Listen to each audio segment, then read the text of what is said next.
So the first question I have is actually, why do you guys hate security guards so much? Because they're just dicks. I get sometimes that's what their job is, Yeah, they're but just doing their job. but their job is to secure against threats, against people actually causing a problem. Skaters, we're not causing a problem. We're keeping public menace. We're not. Everybody likes to assume that they see a group of kids or guys skating. That they're hoodlums. Yeah.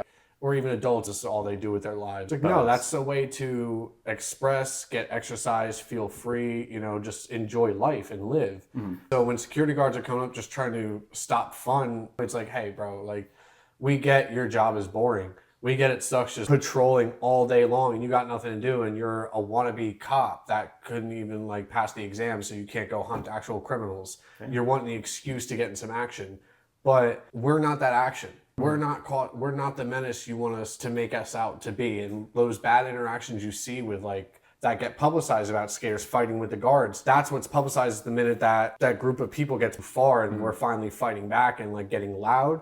But we try to calm it down. It's like, hey, like, we'll be out of the way. We'll get out of your hair. Let our buddy here finish his run. We're just trying to get a few clips and have some fun. We'll move on. Can we get like 5 minutes? It's trying to negotiate and they never want to. So you think the non-negotiation aspect to it comes from like a power trip, right? Honestly, yeah. Okay. I can see how it's more of like a power trip, from that perspective aspect. Especially like when you're a kid starting out and you're just trying to explore and have some fun with your friends, especially for our generation where skating, I feel like was a little bit bigger. I mean, it's still big and prevalent today, but I feel like there was a bigger culture, like more mainstream wise than it is in modern times. For me, growing up back in like early 2000s and everything, it was like a big culture. Get outside, go to the skate park, you find new spots to go. Like that's where all your group of friends were essentially, without your phones, without internet, without the video before games, all that time, absolutely. Even during the continued time of like the beginnings of all that. My next question would be, I guess question one and then follow up. Any injuries you have due to skating? So I have two. One I got back in New Jersey. It was down a stair set, 4-stair.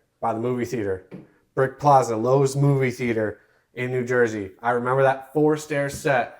Me and my buddy were hitting it for like a good solid 20 minutes. An employee came out and was like, hey, like we're going to call someone if you guys don't leave.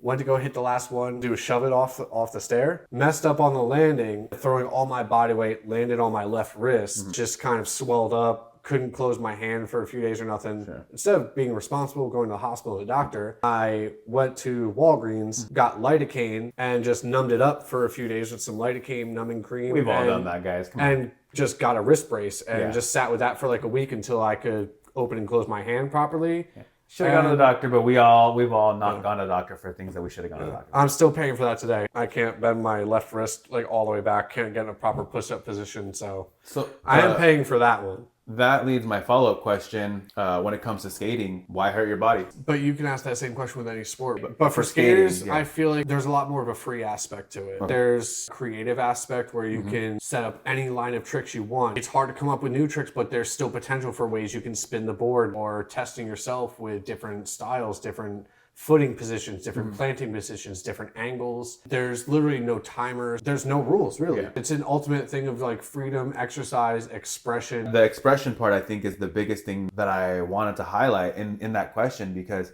similar to dancing, similar to any kind of performing art, similar to any kind of performing art or sport, you are putting your body at a physical risk in order to achieve a greater performance, right? But that euphoria you get from finally nailing something or just attempting it even, and that adrenaline rush that you get from even someone starting out with the smallest little 3-stairs, like that adrenaline rush you get from just that little air time, like that hang time, like can be just takes you out of the world and just everything disappears for a moment. It really comes down to an expression through physical movement. There's a lot of biochemistry going on, expressing ourselves in all these different methods.